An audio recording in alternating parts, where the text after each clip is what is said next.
Assalamualaikum warahmatullahi wabarakatuh. Perkenalkan, nama saya Titin Adianti dari program studi Sistem Informasi Fakultas Ilmu Komputer semester 5A. Baiklah, di sini saya akan menjelaskan ataupun merangkum tentang pendidikan Pancasila dari pertemuan 1 sampai pertemuan terakhir ataupun pertemuan 7. Baiklah, di sini saya akan menjelaskan apa itu pengantar pendidikan Pancasila. Di sini kita harus memahami konsep hakikat pendidikan Pancasila di Indonesia, menunjukkan sikap positif terhadap pentingnya Pancasila, menjelaskan tujuan dan fungsi pendidikan Pancasila, serta menalar dan menyusun argumentasi pendidikan Pancasila. Konsep dan urgensi pendidikan Pancasila sesungguhnya nilai-nilai Pancasila sebagai pandangan hidup bangsa sudah terwujud dalam kehidupan bermusyawarah sejak sebelum Pancasila sebagai dasar negara dirumuskan dalam satu sistem nilai. Adapun nilai yang dipegang teguh oleh masyarakat adalah yang pertama, percaya kepada Tuhan ataupun toleran, serta gotong royong dan musyawarah, dan memiliki jiwa solidaritas dan kesetiakawanan. Pancasila sangat diperlukan untuk masyarakat untuk membentuk karakter manusia yang profesional dan bermoral. Pendidikan Pancasila diselenggarakan agar masyarakat tidak tercabut dari akar budaya yang menjadi identitas suatu bangsa. Selanjutnya yaitu sumber historis, sosiologi, dan politik pendidikan Pancasila. Yang pertama yaitu histori ataupun sejarah adalah kejadian yang terjadi pada masa lampau yang disusun berdasarkan peninggalan berbagai peristiwa dan peninggalan sejarah. Di sini Insinyur Soekarno menjelaskan yaitu jangan sekali-kali meninggalkan sejarah. Yang selanjutnya yaitu sosiologi. Sosiologi adalah ilmu tentang kehidupan antar manusia.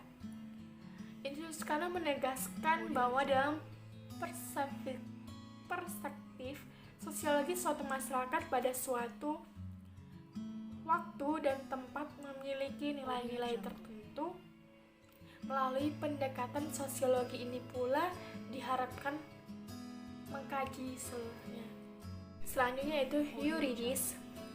Yuridis yaitu negara Republik Indonesia adalah negara hukum di mana salah satu cirinya atau istilah yang bernuansa bersinonim. Pancasila sebagai dasar negara merupakan landasan dan sumber dalam membentuk dan menyelenggarakan negara hukum tersebut. Selanjutnya politik.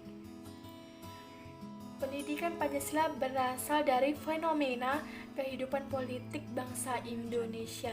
Tujuannya agar mampu mendiagnosa dan mampu mengformulasi saran-saran tentang upaya dari usaha mewujudkan kehidupan politik yang ideal. Selanjutnya yaitu mengenali sumber historis, sosiologi politik tentang Pancasila dalam kehidupan berbangsa dan bernegara. Sumber sosiologi Pancasilanya yaitu ada dua, yaitu bergotong royong dan toleransi. Bergotong royong ini sangat perlu karena kita hidup itu bertetangga, bersosial, dan selanjutnya toleransi antar umat beragama itu sangat diperlukan ya.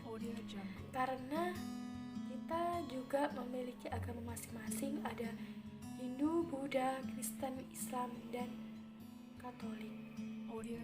Selanjutnya itu sumber politis Pancasila. Nilai Pancasila, misalnya nilai kerakyatan dapat ditemukan dalam suatu kehidupan pedesaan yang pola kehidupan bersama yang bersatu dan demokratis yang dijiwai oleh semangat kekeluargaan sebagaimana tercermin dalam sila keempat. Kerakyatan yang dipimpin oleh hikmat kebijaksanaan dalam permusyawaratan perwakilan. Selanjutnya, bagaimana Pancasila dalam arus sejarah bangsa Indonesia. Alasan diperlukannya Pancasila dalam kajian sejarah bangsa Indonesia adalah yang pertama, Pancasila sebagai identitas bangsa Indonesia. Yang kedua, Pancasila sebagai kepribadian bangsa Indonesia. Yang ketiga, Pancasila sebagai pandangan hidup bangsa Indonesia. Dan Pancasila sebagai jiwa bangsa, serta Pancasila sebagai perjanjian luhur. Selanjutnya, Pancasila dalam kajian bangsa Indonesia. Pengertian Pancasila dalam sejarah bangsa Indonesia menunjukkan hal-hal sebagai berikut. Yang pertama, Pancasila merupakan produk otentik pendidik negara Indonesia atau The Founding Fathers. Yang kedua, nilai-nilai Pancasila bersumber dan digilai dari nilai agama, kebudayaan, dan adat istiadat. Yang ketiga, Pancasila merupakan pandangan hidup bangsa dan dasar filsafat kenegaraan. Yang berikutnya yaitu Pancasila sebagai ideologi negara. Unsur politik yang membentuk Pancasila sebagai ideologi negara meliputi yaitu yang pertama itu sila ketuhanan yang Maha Esa diwujudkan dalam bentuk semangat toleransi antar umat beragama. Yang kedua yaitu sila kemanusiaan yang adil dan beradab, yaitu diwujudkan penghargaan terhadap pelaksanaan hak asasi manusia di Indonesia. Yang ketiga yaitu sila persatuan Indonesia diwajibkan untuk menghulukan kepentingan bangsa dan negara daripada kepentingan kelompok ataupun golongan termasuk partai.